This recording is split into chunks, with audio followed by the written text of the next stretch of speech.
defines a generation. Music is a soundtrack of revolution. Music is a soundtrack of movement. Music is a soundtrack of cause. There is an intersection of politics and pop culture that you didn't even know existed. There's some boy, some girl sitting in a cubicle along K Street, somewhere in DC. A boy, a girl sitting in a cubicle along a hill with a capitol with a dome who has single-handedly decided what you wore today. Whoa. Mike Muse is an industrial engineer, a music executive, a political architect. He breaks down the intersection of politics and pop culture. This is the Mike Muse Show.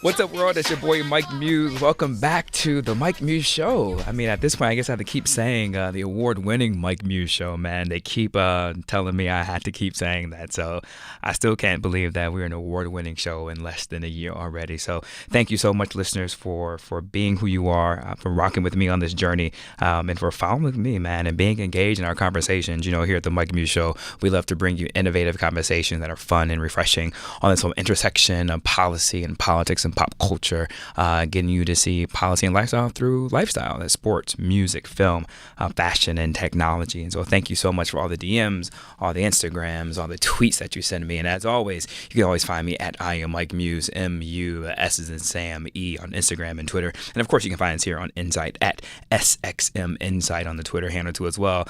To get a hold to us, man, as you know, I love a two-way conversation, a two-way dialogue. So make sure you tweet us to really get into the conversation. And let me tell you, this is going to be a fun conversation. I'm so excited to be in conversation with our next guest. And I don't know what's happening with me. Within the last week, I've been really dovetailing a lot within the comedy realm. And I'm sure you guys have seen on my Instagram where Cedric the Entertainer gave me a shout out and said that I'm one of his favorite politicals and how much he learns from me. And he gets all his political talking points from me and he can talk about it to his homies. And so, again, Cedric the Entertainer, man, thank you so much for rocking with your boy. I really appreciate all the love and support. And so let's get into the next conversation about comedy, if you will. What's interesting about my next guest, his name is Malcolm Lee. And I'm going to give a great introduction. And he just released his film that came out over the weekend, which is #1 at the box office, Night School, with two comedians you may be familiar with, Kevin Hart and Tiffany Haddish. He is just a fantastic individual. And the reason I really wanted to have him on the show, besides him having a great body of work, besides him having the #1 film out right now, but I thought it would give some levity to all the serious conversations that, you know, I love to have around education. Education means so much to me, and the way I advocate for education, the way I think through education, and how education is a way to essentially allow yourself entree to new opportunities, new economic positions, economic development, and so it's just a better life for you. But also to talk about education from a completely different realm. For me, education always doesn't mean a destination of college, right? And so, and that's not for everyone. But if you choose to go, I support you, and I want to make sure it's your choice and not a choice that's been taken away from you in your secondary education. And so this comedy about night school, about going back and getting your GED at night, is just something that's going to fun, a good twist, and allow us to have a good time, a good conversation. And before I bring him on, I wanted to give a little bit of background. You heard me say that he has #1 film at the box office, bringing in over $28 million, and that it's the highest, biggest comedy opening since his last film. I'm sure you've all heard of that, Girls Trip 2 as well, which grossed over, I think at this point, $140 million in ticking, and I'm sure that's an old number. I'm sure Malcolm could give me more context when it comes to that. But Malcolm has done many films that have just been so great for our American film history, if you will. Has a great biographical details of films such as The Best Man, Undercover Brother, Roll Bounce, Welcome Home, Roscoe Jenkins, Soul Man, and of course The Best Man Holiday, and Barbershop, and The Next Cut. So without further ado, I want to welcome you, Malcolm Lee. What's happening, Malcolm? What's up? Man, Thanks for having me. it's so great to be in conversation with you, man. I feel like you have just been a friend to me for so long. You don't even know me. It's been a very one-sided conversation, man. I felt like I've gotten so much from you, man. So I hope in these next 5, 10, 20 years, however much I have a microphone or camera, I'm able to feed into you as much as you've given me, man. So just then, thank you for your gift, man, of filmmaking. Hey, listen, it's a blessing to be able to bring stories to the big screen, still be able to work. So, and fortunately, people are still responding. I still have a job. Yeah. well, thank God you have a job, man. Congratulations, man. What is it like having the #1 film in the box? I don't think I've ever talked to a director the Monday after all the box office receipts, man. So how does that feel for a director when you wake up on Monday morning? It's nice. Look, it's my second #1 ranking overall. It's only it's my first since the first Best Man. Wow. I'll believe it or not. So they've been 19 years apart. Two #1. So it's a great feeling to be back. But life goes on. I still had to go grocery shopping yesterday. I had I got some sewer problems in my house, and I got a sprained ankle. So signs of old age. But, no, very very gratified and never satisfied with the ranking. But I'll try to enjoy it. We had a really really great run of promotion with Kevin Hart and Tiffany Haddish, and they worked really hard, and so did the marketing team at Universal, which is the best in the business. Mm-hmm. So, when they believe in a movie like that, and when your stars believe in it, then it's and they're likable. People want to laugh, like you said. It's a good combination, and thankfully it bore fruit. And ladies and gentlemen, make sure you follow him on Instagram, Malcolm D. Lee on Instagram. I really enjoy the other side of you, Malcolm, outside of Hollywood. You show a lot about that in your personal life. But what I love most was the post that you did when you were walking down in Hollywood and you saw the big billboards of night school there, and how much joy it brought you. It seemed like you're still enjoying it. How do you still find the joy in this process after having such an incredible career and having broke so many amazing heights and feats and numbers and records at the box office? I tell you what, you know now, you've been in the business as long as I have. When a studio believes in your movie, mm-hmm. and so that's a surefire sign that they do. And so it's great when they see you when you get to see your one sheet on the side of a building. Yeah. That hasn't happened in my career yet. You know what I mean? It did a little bit with Best Man Holiday, and certainly I think parts of Girls Trip, but not like this. So right. It's thrilling, of course. It's when they believe in it and you believe that people it's worth going out of their house to pay money to get a babysitter and buy popcorn and go on opening weekend. It's thrilling to know that the studio is behind your picture. Yeah. It's what you've worked essentially a year to make. Yeah. Tell me, how did Night School even come to you? What was the process like? Were you looking to do a comedy such as this? Not really. I'll be quite honest with you. I was just finishing Girls Trip. We had done the final mix. And my office here in New York had just been renovated. I was ready to sit down and get back to writing. Mm-hmm. And so Will Packer called me up, said, "Listen, I got this script. It's Kevin Hart. It's something we've been thinking about. We've been developing for a while. It's kind of like an adult breakfast club." And I was just like, "Well, maybe." But I was really interested in just writing and taking it easy and spending time at home last summer, but with the combination of Kevin and then Tiffany and working with Will again, it was like let me go ahead and shoot this movie, because you just never know. Tomorrow's not promised, in terms of whatever your what your career is, what your goals are. You try to set those goals, but you never know what factors may be out there to foil you. And what I've learned over the years is, you jump on the train that's moving. When the studio says that we're making this movie, or we might make this other movie, you go to the one that they say they're making. You know, I mean, if you feel like you can, bring something to the table. Right.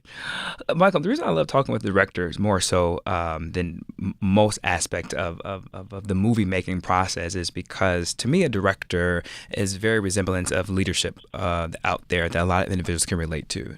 Whether you're a leader of something in your community, whether you're a leader of a local board that you're on, or whether you may have even larger titles and gravitas, if you will. And Malcolm, we have a lot of entrepreneurs out there who have their own business, and we have a lot of people who call up and tweet me who are interested in starting their business. And I think there's something about a director and the decision points that you guys are constantly having to make is that kind of universal skill set that a lot of leaderships have to look forward to. And you've been the director at the helm of a lot of big films, but also big personalities and big budgets. How do you manage those type of dynamics? In particular, one of the two biggest stars currently in film with Kevin Hart and Tiffany. How do you approach leading and directing that? It's like anything. Like this is a people industry. It's about relationships, and I think that you get the most out of people when you're collaborative and when you're asking for to give you their best. And so the budget you don't really think about. It's kind of like, okay, it's what needed to get the job done, and hopefully you got enough days to shoot what you need to shoot, and that the material is right. And when you're talking about the on camera talent, the biggest thing I can do is gain their trust. Mm-hmm. Because if they can trust me, then they're going to give me their all, and they're going to give me what I want, and they're going to go above and beyond. And so, that's the most important thing that a director can have between himself and his cast is trust, because then you get the best out of them. Mm-hmm. So yeah, I guess that's been my approach, and try to treat everybody fairly and. Be demanding, but also, listen to what their ideas are as well. Yeah. In my mind, I feel like I think two ways of directing comedy. And one way I think of it as is this wild and loose, and you just let the improv go as it will. But then on the other side of me, I feel that it could be a challenging a genre to direct versus other scripted narratives because sometimes it could be too loose, and how do you rein in that creativity? And so talk to us a little bit about that process for you and how you think about when you direct comedy and the challenges that exist. I tell you what, comedy is. You've heard the saying, "Comedy is hard."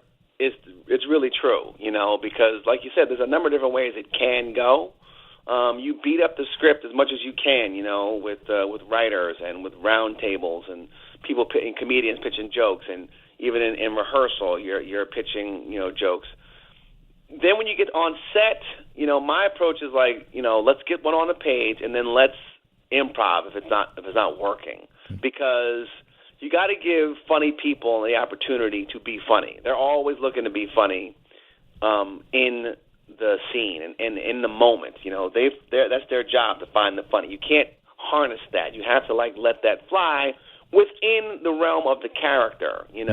Just because. You don't want them to just pitch jokes to just be, saying stuff that they think is funny. It's got to be within the confines of the character. And so as long as that's happening, they can improv all they want.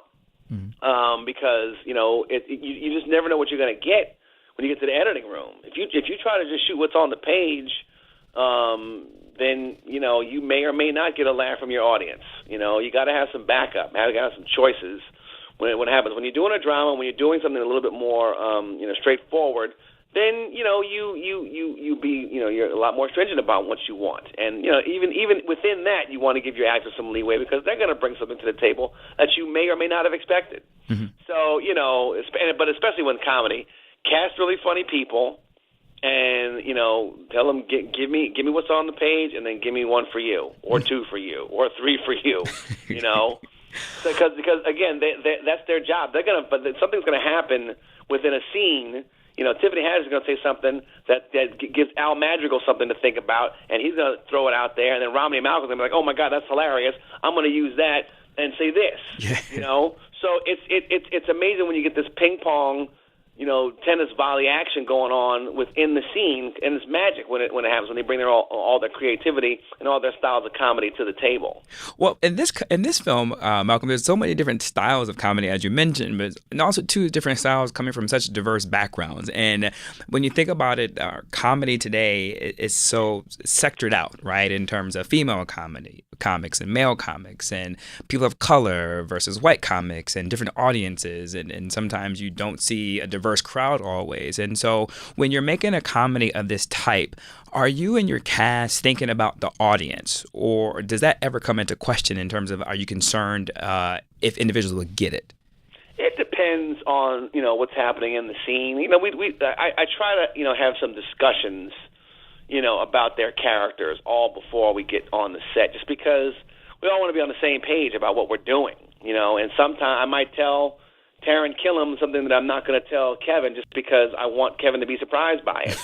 Or, but it's all about trying to get the best product, and sometimes, you want to be collaborative, and share all information as possible. Yeah. Other times you want your actors to have, authentic responses to it. So, yeah, I mean, we hope that, by the time we've decided we're going to shoot the thing, that this thing is going to work, right. That it's going to make people laugh. Because if they don't make people laugh, then it's a failure, right? Like if you go, because when people go to the movie theater and you tell them it's a comedy, they get in that movie theater, they sit down with their popcorn, their soda, their candy, they fold their arms and they say, okay, make me laugh. They do. They absolutely do. And if you don't make them laugh in the first, few minutes, it's a wrap. Then it's a wrap, man. Mm-hmm. Like you gotta hit them with jokes right away. In funny situations, so that they are engaged. If they're not engaged, they will tune out quick and be like, whatever. Even if your eighth joke is a winner, jokes 1 through 7 stunk, so it's not going to make a difference. And it's almost too, Malcolm, as if they're challenging you to make them laugh, right? Oh, yeah. It's like, you got to work for my laughter. Entertain me. I've paid my money. I've come out. I can watch a lot of comedy on Funny or Die or these little YouTube things or whatever, Comedy Central on television. I can do all these things. I can listen to it on the radio. Yeah. But you're making me come out to a movie theater and sit with a bunch of strangers, and I want that experience. I want to laugh. I want to be laughing with 300 other people that I don't even know. Yeah. And have a good time. That's why people go to comedy shows. That's why people go to movie theaters, because they want that communal experience. Absolutely. And you don't give them that, you're dead.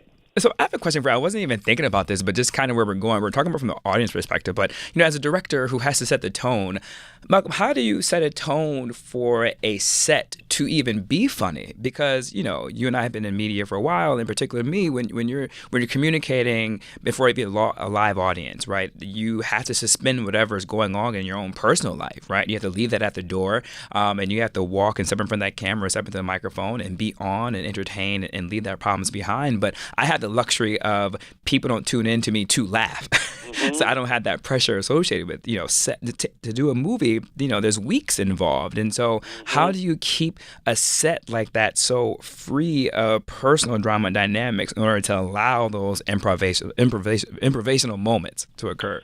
I think, for me, when I approach comedy from a kind of a grounded standpoint, I mean, the situations might be, outrageous. There might be 1 or 2 characters that are like, going to be button pushers or catalysts or whatever. But the situations are real. Or the people are very real, and I want people to be relatable, and then they put them in funny situations. In terms of what happens on set, I try to, be professional. Try to be, fairly loose. Mm-hmm. I think it's a combination. You got to kind of let people know, like, hey, comedy is serious business. So let's be on time. Let's be ready to work. Let's have the right mindset. Let's have some fun doing this, because if I find that it's not working or whatever, we try another tactic or whatever. You know what I mean? There's ways to get around it when it's not working so well. And thank God you have people like, Kevin Hart that can, make a flat scene, turn funny. Because he's going to do something. It's going to help you out on set. It's going to be like, okay, I need a button to this scene. What are you going to do? Help me out and do something here. Because he's Kevin Hart and he's a master of comedy, he'll be able to do that. But generally speaking, I like to keep a loose set for the most part. I mean, I get kind of tight, but I try everybody else around me be calm and cool, joke around, but at the same time know that we have a goal to achieve, which is make our day. Well, Michael, did you know when you went to the NYU School of Arts, did you know you wanted to do films that had a comedic timingness to it? Because I believe there's so many directors go into thinking when they go to film school that I want to make documentaries, or I want to make big budget animation films and superhero movies, or I want to tell a rom-com. Did you go into it knowing that you wanted to have films that have comedic timing? Because all your films are such feel-good films that make you laugh and just make you enjoy the moment. Did you go into that? I don't think I went into film school thinking I wanted to direct comedies at all. I thought, I'd make films that had humor in them. Because that's, if you look at the first Best Man, that's, the studio actually tried to tell me that it was a comedy, and I never thought of The Best Man as a comedy. I thought of it as a drama with comedic moments. And that's how I directed. That was my approach. When I got to Undercover Brother, it's a very different thing, And it's like you gotta. I think I kind of fell into the comedy thing, and I've gotten better at it, and knowing how the rhythms and what things need to happen with comedy, because it's so very delicate. Because the difference between a laugh and crickets, it could be a sound effect, could be a piece of music, could be an angle that you choose to use in the edit. There's so many. There could be an inflection in the voice of your actor. So you have to really craft these things, and it's been nice. Comedy's nice, and I'm gonna continue with. But it's time for me to kind of flex another muscle. Got it. And flexing, I wouldn't be mad at you for sorry, audience, if I hit the microphone like that. And I wouldn't be mad at you, Kevin, for Malcolm, for flexing in a different space and different genre.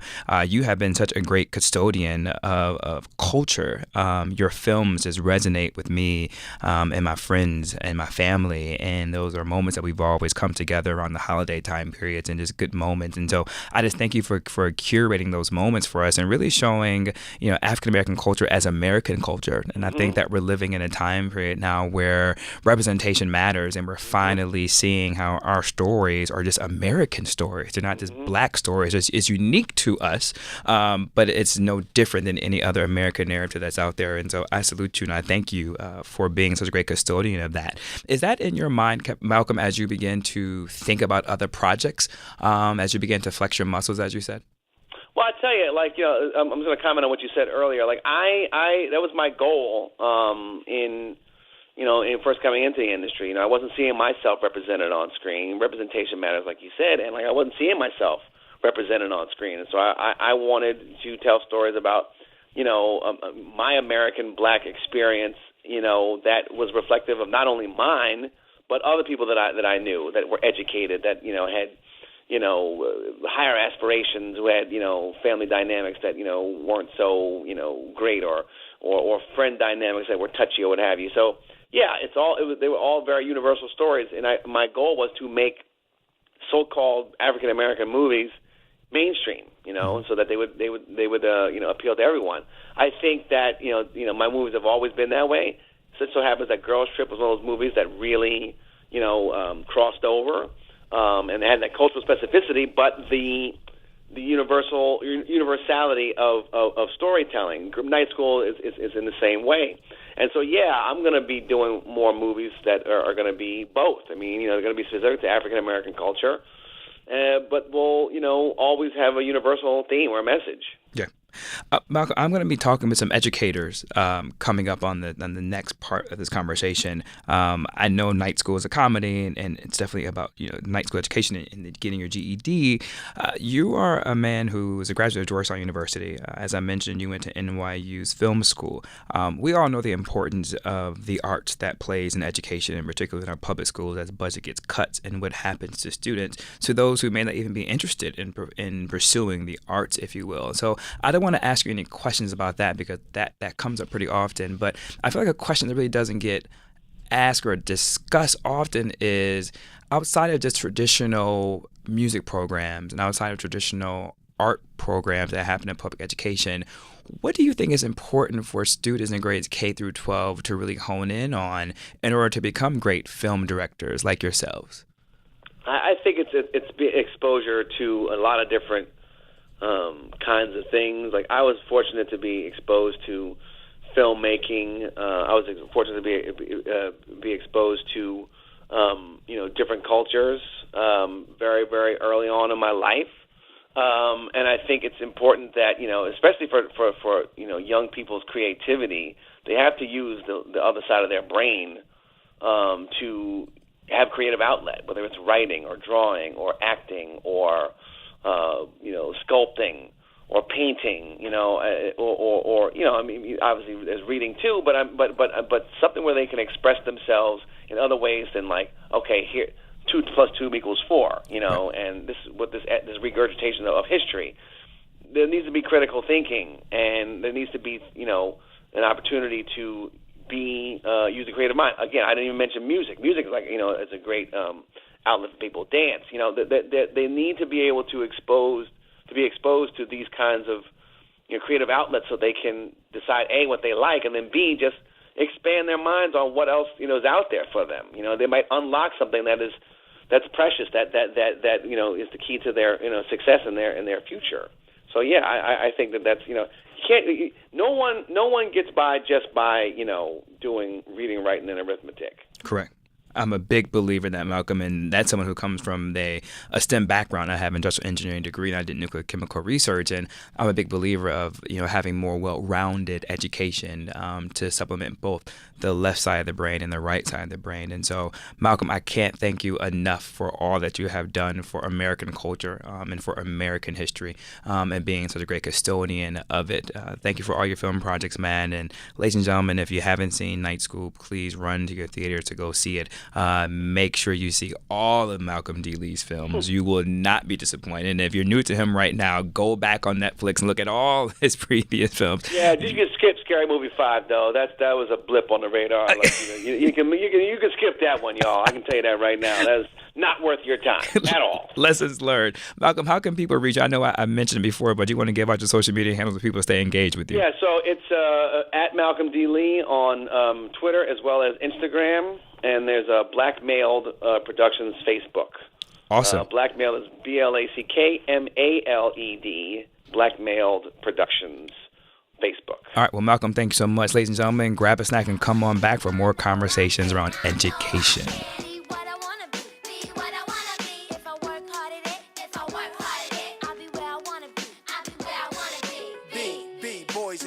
Listen up, you can be anything in the world, and God we trust. An architect, doctor, maybe an actress, but nothing comes easy, it takes much practice. Like, I met a woman who's becoming a star. She was very beautiful, leaving people in awe, singing songs.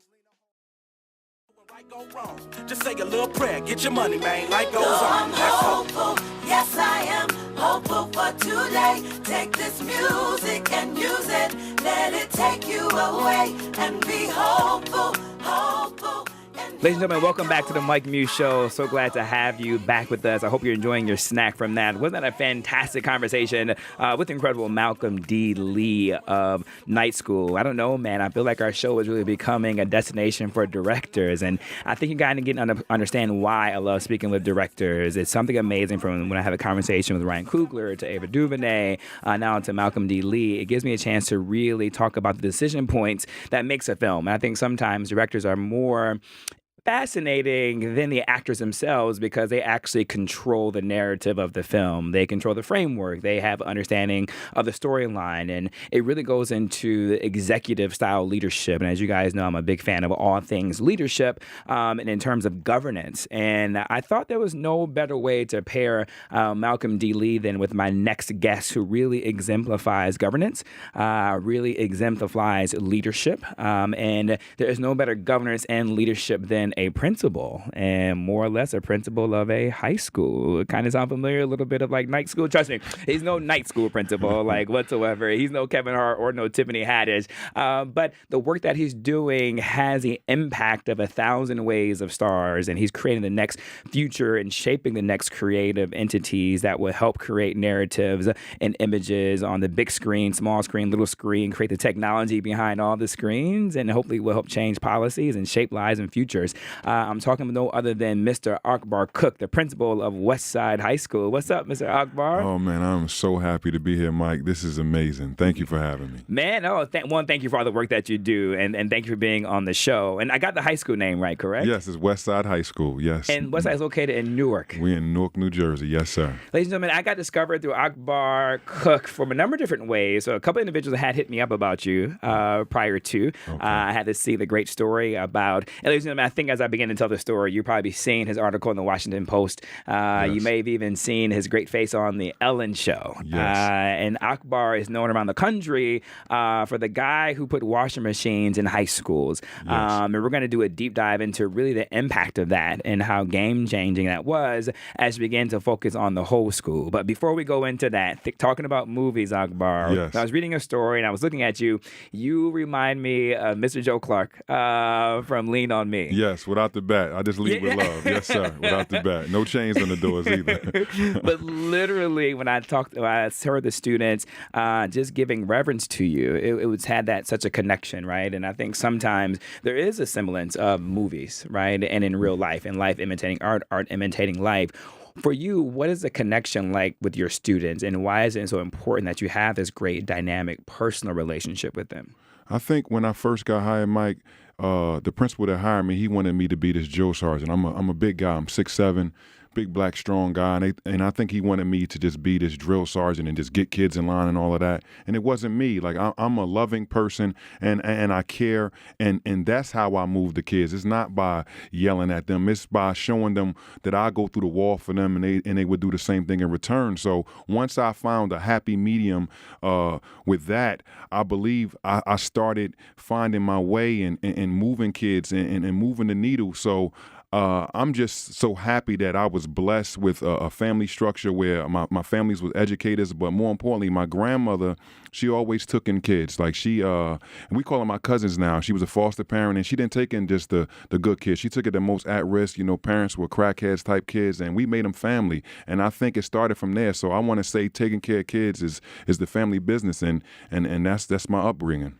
Now, you talk about busting down that wall between administrative and student. Yes. How did you gain the trust with the students? Because it's difficult for students to become vulnerable in front of their principals or in front of their teachers because they're seen as this authoritative, Yes. figures. And so how were you able to bust down that wall and create that safe space for them? When I first got to Westside, it was scary. We talk about movies. It was like a scene out of Training Day. Kids was in the hallways, and it took me a second to realize, like, and I tell the kids this all the time. I said the gangsters don't come to school. They outside. They already looked their parent in the face and said, "I'm done with that."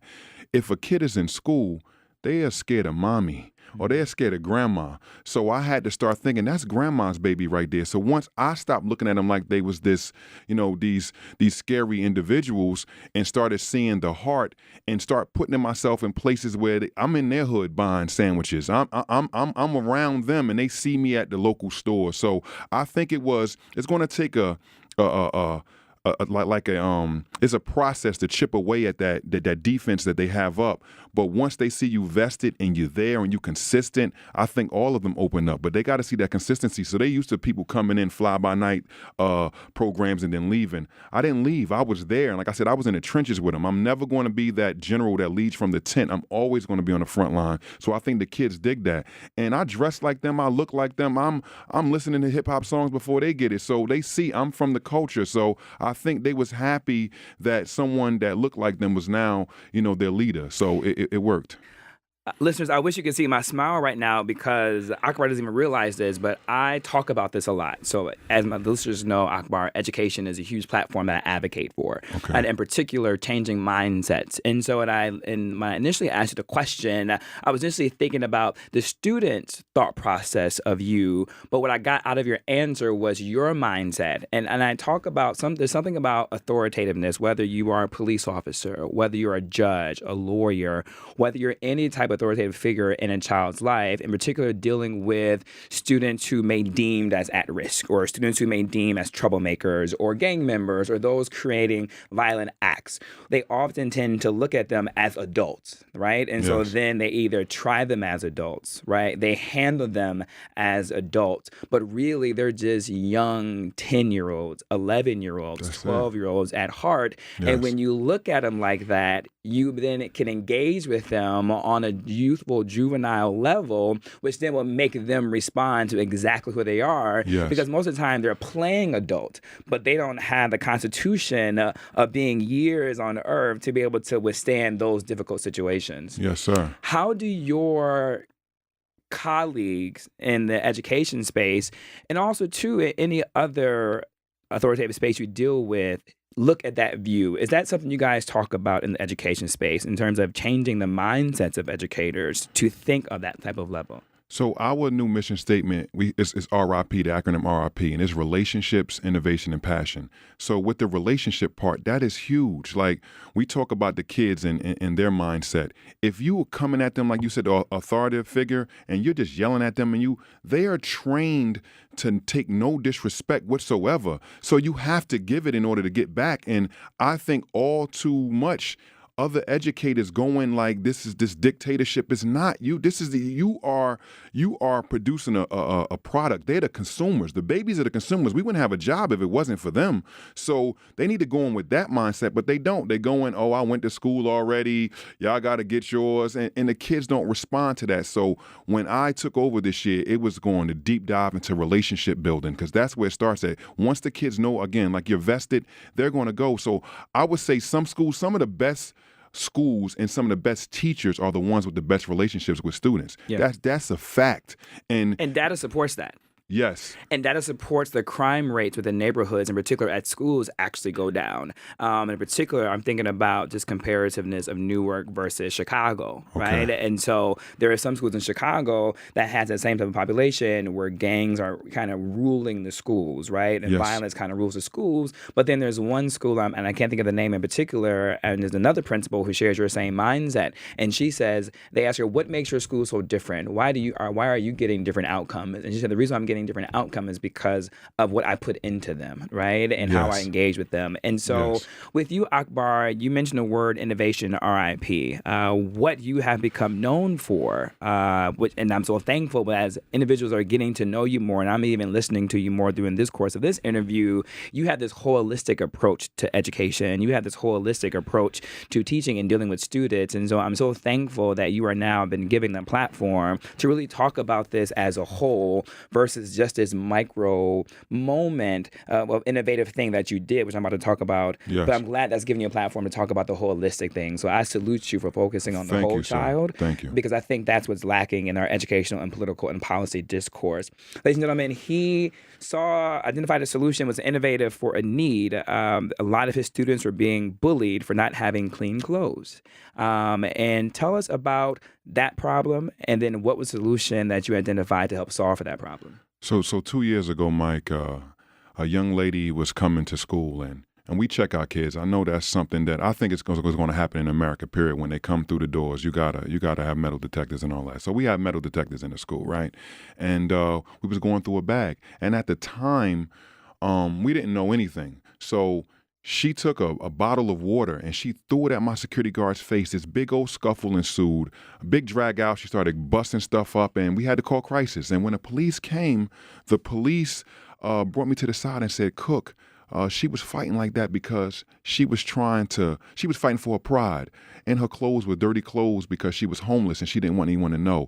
Now, it sent it still sends chills down my spine because you wouldn't even know it, Mike. She was so made up. I mean, her makeup was slayed, hair done. But she was living room to room, shelter to shelter, and we had no idea. So it made me want to go back and figure out the narrative behind what's going on with my babies. And I went to my alumni association, and at the time, PSNG, who was a local energy company, was at the table. And I said, listen, this is a new barrier. I want to remove it like that. Like, I don't have time to wait. The kids don't have time to wait. So PSNG gave me a $20,000 grant, and I thought, okay, wow, we about to do it. Again, this is 2 years ago. Politics started getting involved. Oh, they said, to convert this classroom is going to be $300,000. I'm sitting there with a check for $20,000. Like, what? Right. Like, what I'm going to do with that? So it stalled. And meanwhile, my babies still were going without. So I had a store at the time that just had West Side of Power on it. I'm giving it all away, Mike. I can't sit on a shirt that say West Side and I got a baby coming in here that's dirty or not smelling appropriate. So long story short, my store went belly up because I just gave away all of the product. Man. But that was just a Band-Aid on the situation. So now it became students were being bullied on Instagram, Snapchat, Facebook. They're taking pictures of your collar, or you coming up to the board and they taking pictures of your pants and posting it. So when we were growing up, Mike, the bullying stopped when you got home. Now it's 24 hours. And not to say that this happened, but we lost 2 middle school kids in my city. They took their own lives, and I wasn't going to be part of that narrative. Right. So I said, I'm going to find a place in my building, bump with the Newark Public Schools and these architects are saying. So I went to the football locker room. They had a combo washer and dryer. Kicked them out, got that out, and once I did that, the Newark Public Schools came in and they installed the washers and dryers, and just the love that has been coming in from all over the world. I'm talking about Scotland, Australia, Cape Town, South Africa. I have enough detergent right now to supply the tri-state area. It is unreal, and I'm so thankful that my babies, that barrier is removed, and it's such a life skill that I didn't know. Like when we first opened it up, kids was pouring so much detergent in there. They put like 7.5 dryer sheets in the dryer. I'm like, whoa. So I had to back up some, but we placed a teacher in there now. So a prerequisite for you using the space is you're going to do STEM. And I know you talk about technology a lot. I have a STEM teacher teaching them STEM while they clothes are washing. So they just not on their phone. No, they're not doing none of that. They are really getting to class. And we had folks come out and donate to that space as well. So I'm force feeding them education while their clothes are being washed. I mean, I've heard the story, but just listening to you in person tell the story is so chilling for a number of reasons. It's chilling for the fact of the bullying that's occurring. And you mentioned taking pictures of the dirty collar. Yes. But then I'm also thinking about the hesitation of a student even wanting to walk into the building when it comes to that. And I'm also thinking about the uncomfortability of having to sit in a classroom or in a school for approximately 6 to 8 hours knowing you're not clean and the smell that can come from that.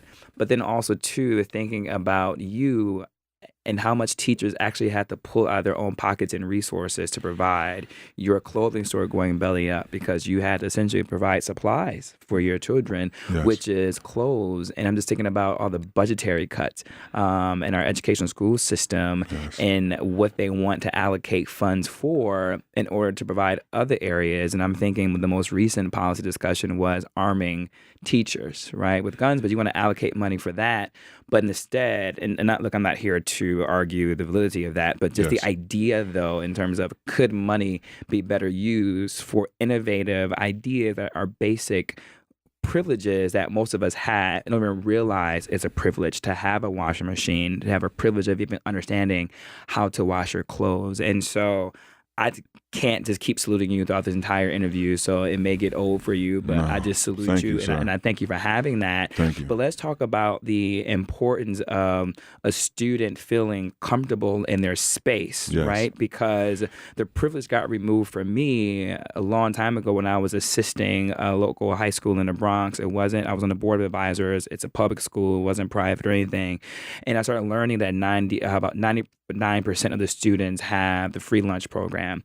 And then I was learning about any given day, approximately 30% of them are living in shelters, right? And so when you think about this idea of a student living in a shelter, when they get up in the morning, not knowing if they're coming back to the shelter, they haven't had a proper meal the night before, they for sure haven't had breakfast that morning, and then when they leave the shelter, they about open up the door to the school to walk in, not knowing where they're going to walk out to, and then we expect them to learn calculus, and then we expect them to learn Shakespeare, and so it makes me so upset when I hear about this narrative of pull yourself up by your bootstraps. Talk to us about the holistic approach and why it's important for a student and for a child to feel safe, to feel comfortable, to feel confident, all those basic necessities before they can even begin to learn. So let's talk about the confidence part right there. And I think I said it somewhere else. I said, when let's take athletes, for instance. When athletes have that confidence, it is like, it is infectious. And the same thing goes for a student. If you know the teacher may call you up to the board, or you want to go to the smart board because you have the answer, but you can't because of your cleanliness, just think how that makes them feel. So these same kids that we're talking about, they were sitting in the back of the room, afraid to say anything. Some of my most brightest students, like, and it was like, and some of my students were coming from other countries. Like, we have a huge population of undocumented citizens, and we are 100% free and reduced lunch, to get back to what you were saying.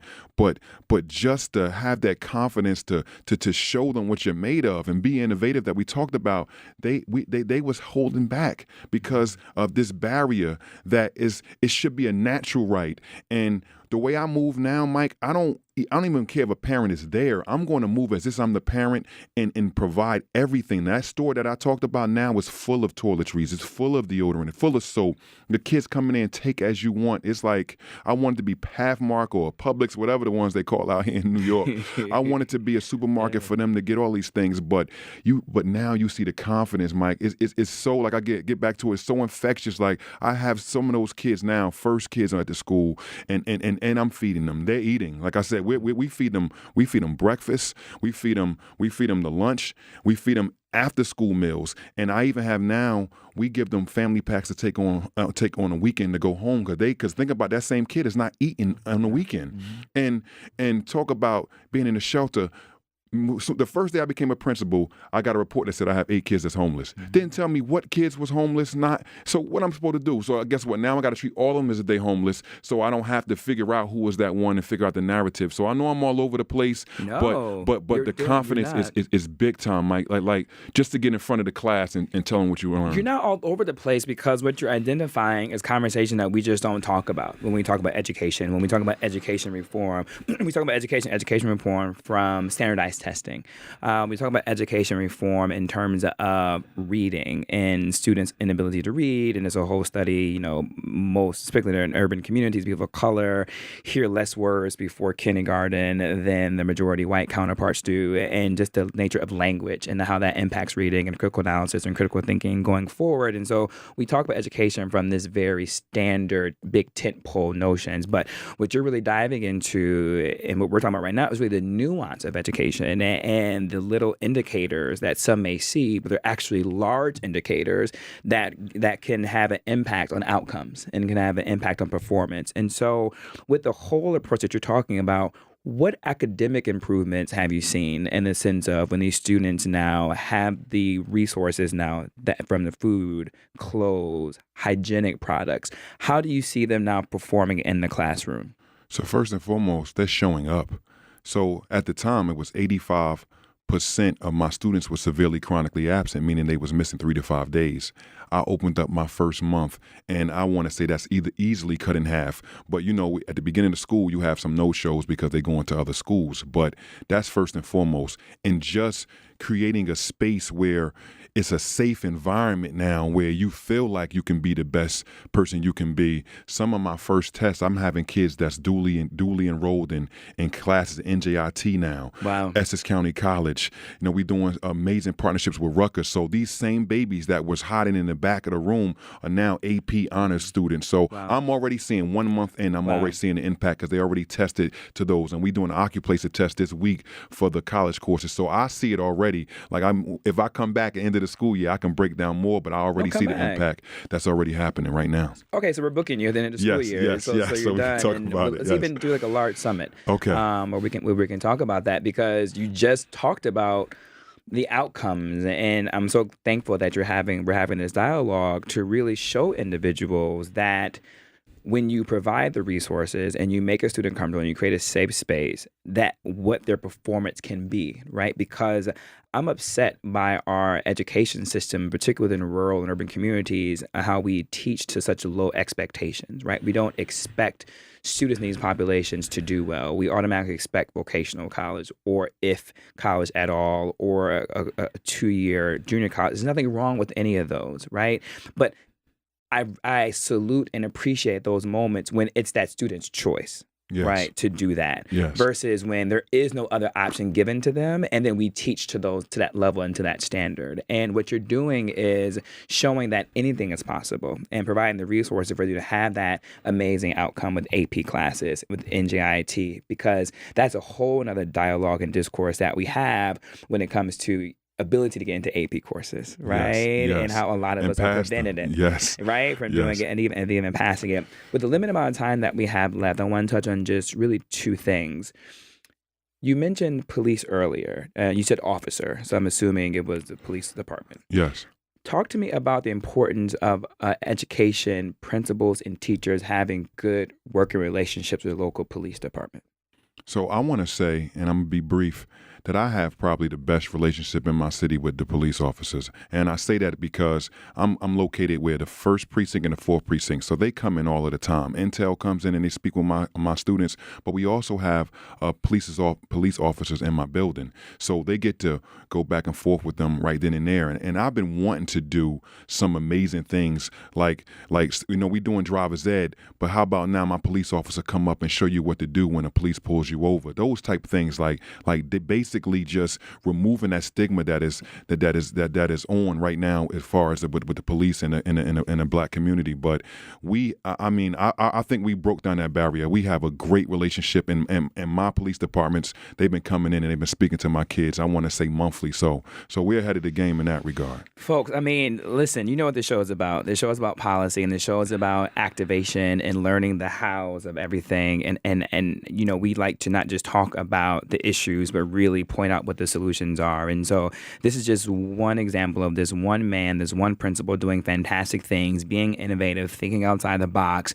But as you begin to think about the midterm elections that are coming up, and as you begin to engage with your politicals and your locals electeds, I need for you to think about this education process. And I need for you to challenge your political candidates further to do more of a deep dive to the nuance and ask questions about the holistic approach to education and what funding is necessary for the holistic approach and what policies need to be addressed with a holistic approach. And I also need for you to begin, listeners, to have a larger engagement with your local community officers in terms of mimicking what Principal Akbar Cook has done in terms of building great relationships with the neighborhood police officers to create better outcomes for the students. And Akbar, we've been talking about films and movies for the course of this conversation. There's just one stat and data point that I want to suggest how important art education is, also to the holistic approach of it. There was a study that was performed in terms of art participations, and they made a correlation to SAT scores.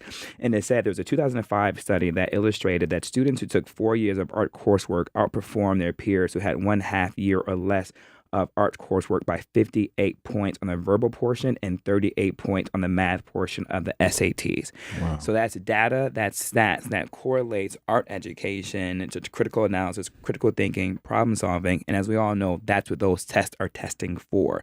So if you can get the holistic approach to the students, the resources, the confidence, the hygienics, add in a little bit of art, imagine what our students could become in urban and rural areas. Principal Cook, thank you so much. How can more people find out more information about you and to support all the great work that you're doing? They can go to www.friendsofwestside.org. They can become mentors. Mike, you can become a mentor. It's virtual, so you can be anywhere in the world and be a mentor to one of my babies. It's a donors choose. If you want to the art class, if you want to support my art class, there's some projects up there for you to do, and there's a donate button, and there's also just the Amazon wish list where you can send some items to these kids. Ladies and gentlemen, as always, you can reach me at I am Mike Muse, MUSN on Twitter and Instagram. Are you on Twitter, Instagram? By any Yes, chance? I'm on Twitter. It's Brickabagers. Don't ask me how I got the name, but just put in Brick A, and then after a while you'll see Akbar Cook. Yes, same thing for Twitter. Yes. That's awesome. And also reach us on the Insight channel at SXM. That's our show, folks. Thank you so much for tuning in. Talk to you next week.